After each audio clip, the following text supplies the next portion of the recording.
Hi, I'm Calvin and welcome to Bar Better. This is a beginner-focused series and aims to help new players get to grips with the game. In this episode, we're going to talk about the importance of using the things we build. It's not going to be a long video, but I think it's a point that can easily pass us by. So, I want you to think about the resources that you generate during a game.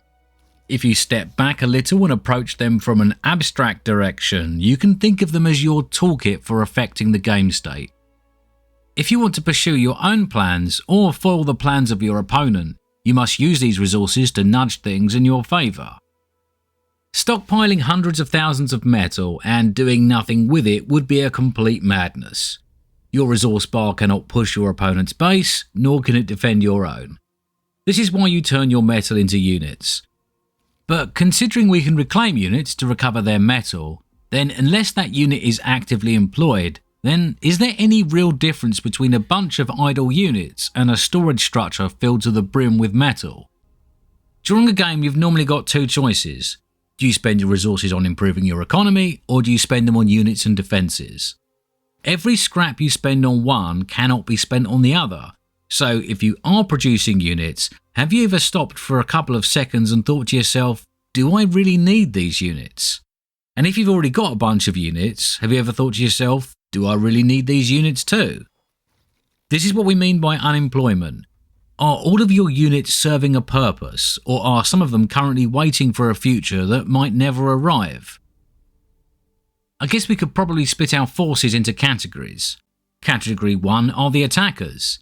If you have the advantage, or at least some sort of force parity, then the best thing your units can be doing is attacking the enemy. Attacking allows you to gain ground, deprive the enemy of units and structures, and perhaps most importantly, it forces them to react to you rather than pick and choose a plan of their own. Category 2 would be the soon-to-be attackers. Units take time to produce and form up. But because you don't want to tip your hand too early, then you'll probably keep them behind the lines until you're ready to commit them. Category 3 are the defenders. These are the units that you are forced to keep in position at the front line to immediately repel the large array of enemy units that you can see just ahead of you. It's not safe to move these units, as if you do then you leave a path wide open. And it's not safe to attack with them, as you don't have enough of an advantage to gain any ground. Category 4 is what we'll call the reserve. These are the units standing around doing nothing. They are surplus to your immediate defensive requirements and aren't currently attempting to put pressure on your enemy. Occasionally they might come in handy if something slips past the front line, but for most games they will sit there completely underused until something else has already gone wrong. These are the units you really need to think hard about and ask yourself if you should be putting them to good use or perhaps just not building them in the first place. It can be very tempting to try and cover all of your bases. You naturally want to focus on your front line, but you also want to focus on cleaning up any leaks that might come through, as well as focusing on protecting against a whole myriad of different edge case situations. But this is the problem. If you focus on everything, you focus on nothing. And although your intention is to be strong everywhere, the end result is you're actually weak everywhere. This is the beauty of putting pressure on your enemy. If your opponent has to dedicate their time and resources to protecting against your constant attacks, then it will be very difficult for them to do any of the things that you're worried about.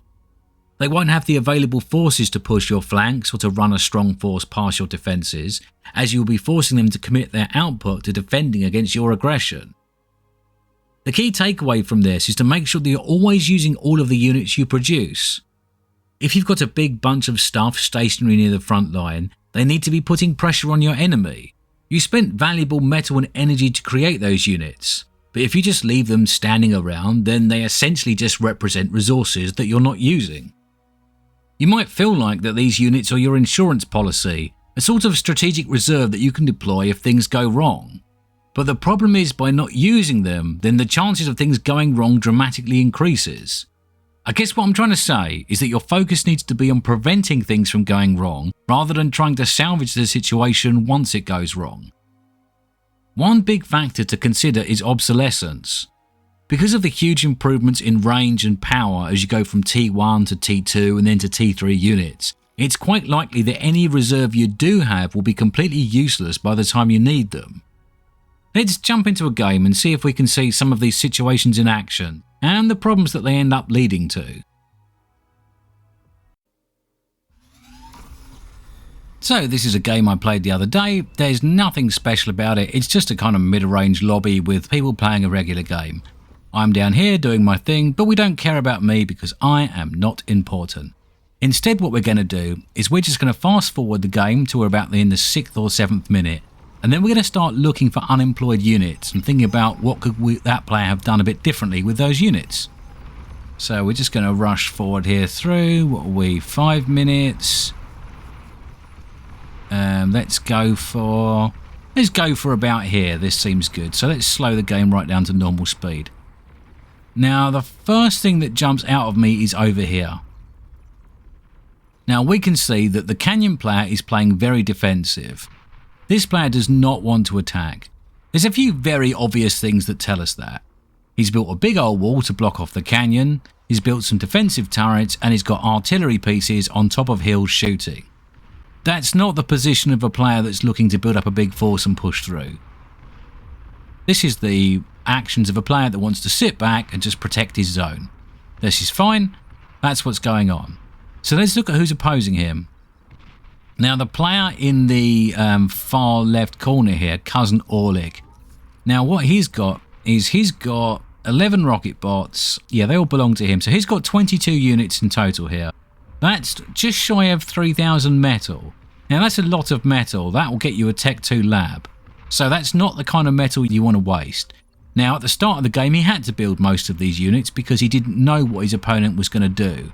But now he does have an idea of what his opponent is intending. It's time to really think about these units because really, all of these units are unemployed. We've also got an agitator coming up. Now if we look at the range on the agitator, it can do everything apart from be useful. It's not in range to tackle any of the artillery on the top here. It's not in range to tackle anything that his opposing player wants to do. Essentially, this is another unemployed unit. It's just not a finished one yet. But if we look at all the metal currently not used by this player, that's 4,000 metal not doing anything. Now that's not a good thing to do. A far better idea would be to actually move these units because he could be worried maybe this is a feint, maybe a big push will come through. But if he were to move his units to over here, he'd still be in a pretty good position to intercept, but also he'd be able to back up Rink on his right here by moving his units into this sort of position and putting pressure on somewhere else. You can't put any pressure on here easily, so rather than do nothing, it'd be better to put pressure on somewhere else. Because if you put pressure elsewhere, you force other players to react, and that might give you an advantageous position. Now Rink is also building an agitator, but this agitator is very useful. It's going to be in range of everything his opponent is wanting to build to defend. So it makes sense. Now Rink's units, just like Cousin Orlik's units, aren't doing anything. But there's a difference. These units are defending against nothing because it doesn't look like an attack will come from this direction. Whereas these units are defending against a lot because it's very clear to Rink that attacks can come from here or from here, and therefore he needs a big bunch of units to make sure that none of those attacks can get through. Now if we look down to this side of the map, you can see that I've got a bunch of units here not doing a great deal. These units are, I guess, semi-employed. They are defending in this area against a run pass of the enemy, but they could be better used by pushing out and harassing and doing some attacks on this area. In fact, considering this player to my right has decided to commit, this would be an absolute perfect time for me to push out and do some real damage. But I don't, because I haven't scouted, and because I haven't scouted, I'm not quite sure what's here and I'm too afraid of this Overwatch. So this is why it's important to scout, because if you don't know quite what's here, then you're going to end up doing what I was doing, which is very little. So we are a little bit later in the game now and we can see a similar sort of problem. This player here is putting a huge amount of pressure on the front line and doing quite well. He's being checked by this group of hounds, but generally he's pushing forward very hard and he's making all the players near him put a lot of work in. But the problem is this player over here has got a lot of units, that's 5,700 metals worth of hounds, but essentially they're not really doing anything. His opponents can't put much pressure on him because they're too busy dealing with the other stuff going on here. This means these units are effectively unemployed. They're not really required for defense because there's nothing really much to defend against. There's some units building up now, but these are just sort of waiting on the front line and aren't really doing anything. That means that all of these units are pretty much a waste at this point. By this point in the game, it will be too late to do anything with them, but there was a good period of about 4 or 5 minutes that's just finished where these units could have easily just pushed down here and done a lot of damage. They wouldn't have even had to commit too hard. Hounds have got pretty good range, and it looks like they're facing off against either other hounds, which obviously are their equal, fiends, which they can just shoot at range, or arbiters, which they can just dodge. So if this player had a little bit more intel and knew what he was facing, he could have pushed down and done a lot of damage, but instead he's left his units unemployed. Like I said, they're not really needed for defense, there's not really much in the way of pressure going on against him, so really this is just 5,700 metal sitting around doing nothing. If we look at their owning player's base, we'll see that he's actually pretty short on energy at the moment. He's got some wind turbines up and a Tech 1 geothermal plant, and that's about it. That's definitely not enough to support many sharpshooters. Now, if he hadn't built all those hounds and had them sat there doing nothing for the best part of 6 or 7 minutes, he could have easily had a fusion reactor up and will be in a lot better position now. By the time these hounds are actually called into action, the game state has changed a bit. Rather than 10 fiends and a couple of arbiters, there's a lot of fiends and a lot of arbiters. And as such, these hounds aren't going to be anywhere near effective as they once were. Okay, so what did we learn? Don't build stuff that you're not going to use, and if you do build it, use it. There is little functional difference between an unemployed unit and a big stockpile of resources, and making sure that you spend your income is a fundamental part of a successful RTS strategy. If you do have units standing around, there's little excuse not to use them. BAR contains many tools to keep your constructors and factories busy and automated, so use that free time that it gives you to engage in a little bit of micro and keep the ball rolling. Even something as simple as little probing attacks are of great value, as they force your opponent to pay attention and give you some valuable intel. You might learn that your opponent is weaker than they first appeared and give yourself an opportunity to do some damage. Anyway, thanks for watching, and if you've got any questions on the subject, leave them in a comment or in the Discord and I'll do my best to reply. If you enjoyed this video, click the like button, and if you want more of this sort of thing, then subscribe to my channel and I hope to see you back soon.